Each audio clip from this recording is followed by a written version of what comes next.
Oi pessoal, sejam bem-vindos a mais um vídeo e hoje é dia de resenha. Eu vou falar um pouquinho da trilogia Corte de Espinhos e Rosas, escrita pela Sarah J. Maas. Vocês devem se lembrar que eu já fiz uma resenha de Corte de Espinhos e Rosas. Na verdade foi uma resenha parcial, baseada em um único tema, que foi ao ar há algumas semanas aqui no canal, falando sobre os relacionamentos abusivos nesse universo da Sarah J. Maas. A resenha fala um pouquinho mais sobre o segundo livro, mas ela não trata tanto da história e sim mais principalmente desse tema. Então eu vou deixar aqui nos cards pra quem não assistiu ver essa resenha mais parcial, porque hoje eu vou falar sobre o livro e sobre a escrita, enfim, sobre a história como um todo. Ah, caso não tenha ficado muito claro, vai ter spoilers nessa resenha. Provavelmente dos 3 livros. Eu vou dar tentar dar uma maneirada, mas não tem como falar sobre a história sem falar sobre os 3 livros e falar sobre todos os spoilers que isso contém. Então, estejam avisados. Pra quem não conhece, Corte de Espinhos e Rosas, ele fala sobre a Feyre. Sim, o nome dela se fala Feyre. Na verdade, eu falo Feyre, então não sei. Em algum momento eu vou falar o Feyre ou Feyre. Enfim, a Feyre, ou a Feyre, ou como quer que você prefira chamar, ela é humana e ela vive num vilarejo junto com o pai e com as 2 irmãs mais velhas, a Elaine e a Nesta. A família dela é super pobre porque eles tinham uma condição social até que bem razoável, até que o pai dela meio que perdeu tudo fazendo uns negócios muito errados, porque ele é péssimo em fazer negócios. E agora, basicamente, a Feyre tem que caçar pra fazer com que a família sobreviva. Ela, mesmo sendo a mais nova, foi a única a se prontificar a fazer alguma coisa pra salvar a vida de todo mundo. E ela sai e caça bicho e vende carne, vende pele e é isso aí. Ela sustenta a família nas costas dela, mesmo com tipo 19 anos. Enquanto o pai dela não faz nada e tipo nem a menos agradece tudo que ela tá fazendo, a irmã mais velha, que é a Nesta, é mega mal-humorada e tipo também não faz nada pra tornar a existência dela mais agradável. E a Elaine, que é uma fofinha, tá apenas ali existindo porque na vida dela tudo é cor-de-rosa e unicórnios e jardim. Até que um dia, numa dessas viagens de caça, ela acaba matando um lobo que não era bem um lobo. A casa dela é invadida por um feérico e ela é levada pro mundo dos feéricos do outro lado da muralha. E a partir daí, a coisa descamba completamente. Muitos de vocês já devem ter ouvido falar que o primeiro livro, Corte de Espinhos e Rosas, é uma releitura de Bela e a Fera, e isso é verdade. Mas vai muito além disso, porque a partir do momento em que a gente começa a conhecer a história tanto do Tamlin, que é esse feérico que sequestra ela, quanto a história ali do ambiente dos feéricos e tudo que acontece do outro lado da muralha, vai abrindo várias camadas. O primeiro livro é essencialmente essa releitura, mais da metade dele se passa nessa coisinha de Bela e a Fera mesmo, da Feyre vivendo com o Tamlin e do Tamlin tentando fazer com que ela se apaixone por ele e, enfim, tretas. Mas é na metade final que as coisas começam a se revelar de verdade. Especialmente na parte final do livro, quando a Feyre tem que enfrentar a Aramanta e coisas muito maiores que acontecem sob a montanha e os desafios e tal, a gente começa a entender camadas muito mais profundas do que aconteceu no mundo dos féricos. Porque até então, a única coisa que a gente sabe é que o Tamlin foi amaldiçoado, ele chama isso de praga no começo, mas depois a gente vai descobrir que na verdade ele foi amaldiçoado pela Aramanta. O que aconteceu com os outros, sabe? Qual o papel dos outros nisso tudo? A gente começa a descobrir isso depois que ela vai para sob a montanha e a gente começa a descobrir a Aramanta e todo o reinado de terror dela.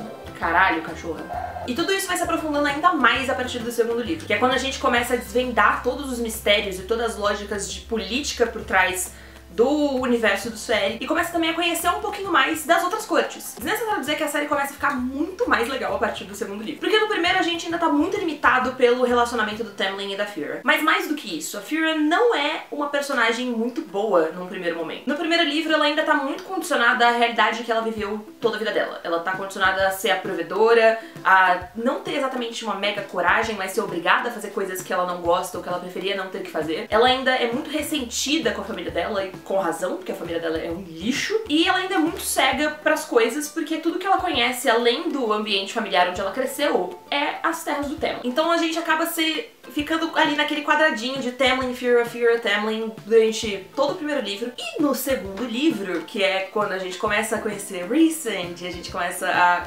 explorar outras partes das outras coisas, vocês estão vendo que eu tô sorrindo que nem uma retardada, só de falar o nome dele. Quando a gente começa a explorar tudo isso, é que a história ganha poder de verdade, que é a partir de Corte de Neve e Fúria. Corte de Neve e Fúria pra mim foi o melhor livro disparado da série. Primeiro porque a gente tem toda essa noção de camadas e de política e de conhecimentos mais gerais, a gente tem todas as informações que o primeiro livro nos nega, tudo condensado mais ou menos ao longo das 700 páginas, sei lá quantas páginas tem em Corte de Neve e Fúria. Mas o que torna Corte de Neve e Fúria e o restante, né, essa parte final da série tão boa, é o crescimento da Fira. Porque na real, a parte mais impactante nem é a fantasia. Você não tá tão preocupado assim com o que vai acontecer com a guerra, com as lógicas políticas por trás dos grão-féricos. Você tá preocupado em como aquilo atinge os seus personagens preferidos. E a Fira acaba se tornando um dos seus personagens preferidos no segundo livro. Especialmente porque ela começa de um momento muito enfraquecido, ela começa muito diminuída, ela começa traumatizada.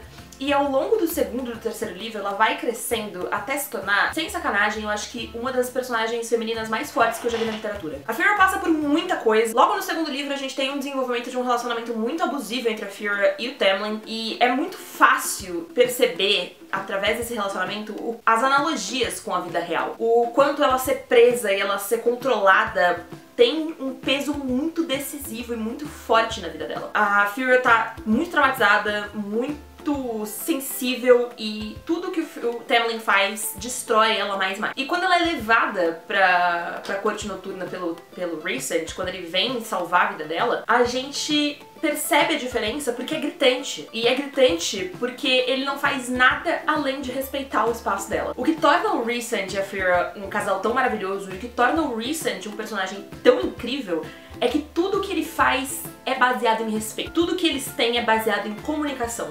Eu tenho muito essa coisa com livros, no geral, assim, romances de uma maneira geral, e especialmente Young Adults, em que eu sinto que todos os problemas poderiam ser resolvidos se os personagens conversassem. Tipo, qual é a dificuldade de você virar pra pessoa e falar: "Ô, tá rolando isso, isso, isso." Acabou, resolveu o problema. E quando isso começa a acontecer já em Corte de Neve e Fúria, dá uma diferença tão maravilhosa de todos os outros livros do gênero, porque eles se comunicam, e exatamente porque eles se comunicam, o relacionamento deles só se fortalece. E isso não resolve nenhum dos problemas. Eles não deixam de ter crises e eles não deixam de ter problemas por causa da comunicação, mas torna tudo mais fácil, eles conseguem se arranjar. E isso foi uma coisa que me surpreendeu continuamente durante todos os livros, todos os 2 livros restantes, né, porque no primeiro a gente não tem tanto isso, que foi essa coisa de eles nunca esconderem nada um do outro, ou pelo menos nunca esconderem por tempo suficiente pra se tornar uma coisa muito problemática. E quando eles conversam depois de esconder alguma coisa, confessam algum segredo, as coisas se resolvem, porque eles se amam, sabe? E as pessoas estão dispostas a conversar com pessoas que amam, entendeu? Mas é claro que o livro não é feito só de partes boas. Teve algumas coisas que me incomodaram ao longo da série do Corte de Espinhos e Rosas. A principal delas é que eu sinto que nenhum ato tem uma consequência real. Em livros de fantasia é muito normal a gente se deparar com crises que não tem solução. A gente se depara com desafios horrorosos, com finais dolorosos, com gente que morre e deixa seu coração aberto, assim, você fica tipo, Jesus me salva. Mas Corte de Espinhos e Rosas não tem muito isso. A impressão que eu tenho é que a Sarah J tem medo de chegar tão longe quanto ela pode chegar. Todos os conflitos se resolvem eventualmente. Não tem nada que adicione uma camada de complicação pra coisa anterior.